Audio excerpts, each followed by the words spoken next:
एक बूढ़ी माँ की दर्द भरी कहानी। ये एक रुला देने वाली कहानी है। 3 साल हो चुके थे बेटे को अपना घर छोड़कर विदेश में बसे हुए। इन 3 सालों में बूढ़ी माँ और ज़्यादा बूढ़ी हो गई थी।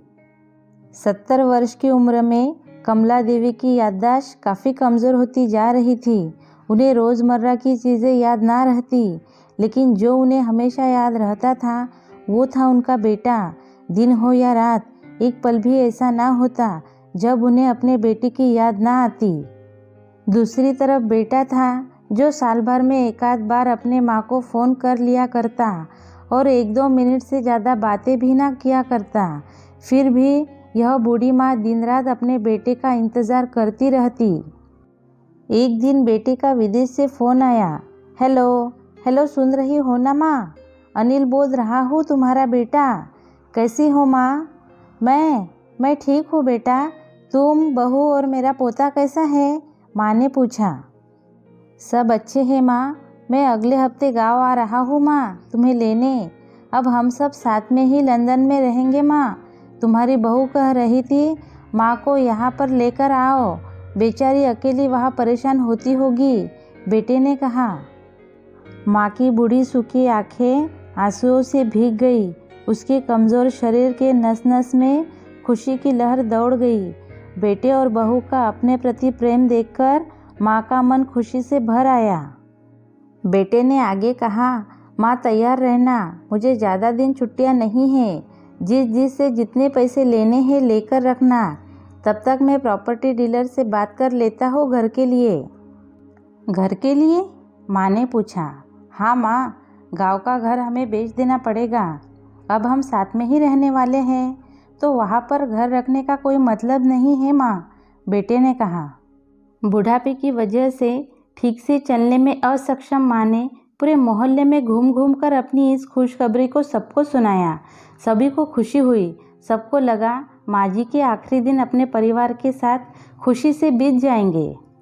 घर वापस आकर माँ ने अपने घर के कोने कोने को ऐसा देखा जैसे वह अपने दूसरे बेटे को देख रही हो।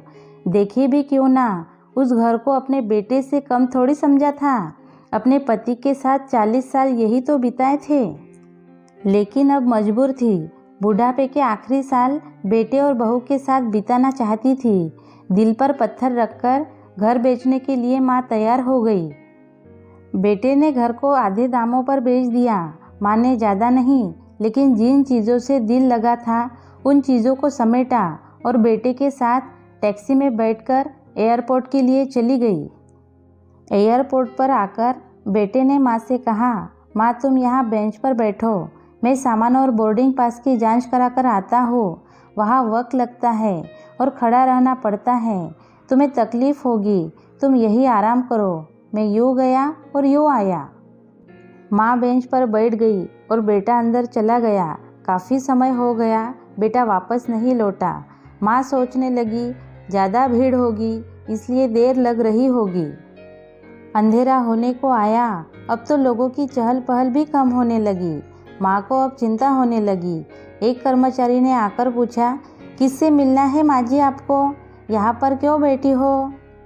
डरती हुई आवाज़ में कमला देवी बोली, मेरा बेटा अंदर सामान की जांच कराने गया है, लंदन जा रहे हैं हम। क्या नाम है माँ जी आपके बेटे का? कर्मचारी ने पूछा। अनिल नाम है मेरे बेटे का, कमला देवी ने बताया। कर्मचारी अंदर गया और थोड़ी देर बाद बाहर लौटा। उसने कमला देवी से कहा, माँ जी लंदन जाने वाली फ़्लाइट तो दोपहर में ही जा चुकी है और आपका बेटा भी उस फ्लाइट में बैठकर लंदन जा चुका है। अब आपके यहाँ बैठने का कोई मतलब नहीं है। आप भी अपने घर चली जाइए। क्या जा चुकी है और मैं घर जाऊँ?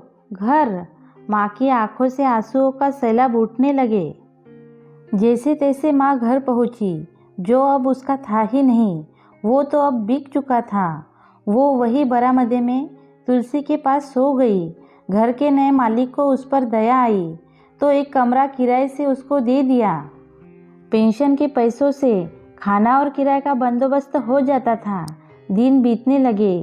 कुछ दिनों बाद घर के नए मालिक ने कमला देवी से कहा, माँ जी आप अपने रिश्तेदारों के यहाँ जाकर क्यों नहीं रहती हैं? इस उम्र में आपके लिए वही अच्छा होगा। अच्छा तो होगा, लेकिन अगर मेरा बेटा वापस आया तो उसका ख्याल कौन रखेगा? मेरा बेटा बहुत भोला है, उसे अपना ख्याल रखना बिल्कुल नहीं आता। मैं कहीं नहीं जाऊंगी, क्या पता कब उसे मेरी ज़रूरत पड़ जाए, माँ ने कहा। किसी ने सच ही कहा है, पुत्र कुपुत्र हो सकता है, लेकिन माता कभी कुमाता नहीं होती। दोस्तों, आप सभी से विनती करती हूँ, अपने माता पिता की जितनी हो सके सेवा करना, उनके साथ कभी बुरा बर्ताव मत करना। इस कहानी के बारे में आपकी क्या राय है, यह आप मुझे कमेंट करके बता सकते हो। कहानी अच्छी लगे तो लाइक शेयर कर देना, और अगर आप मेरे चैनल पर नए हो तो सब्सक्राइब कर देना। Thank you.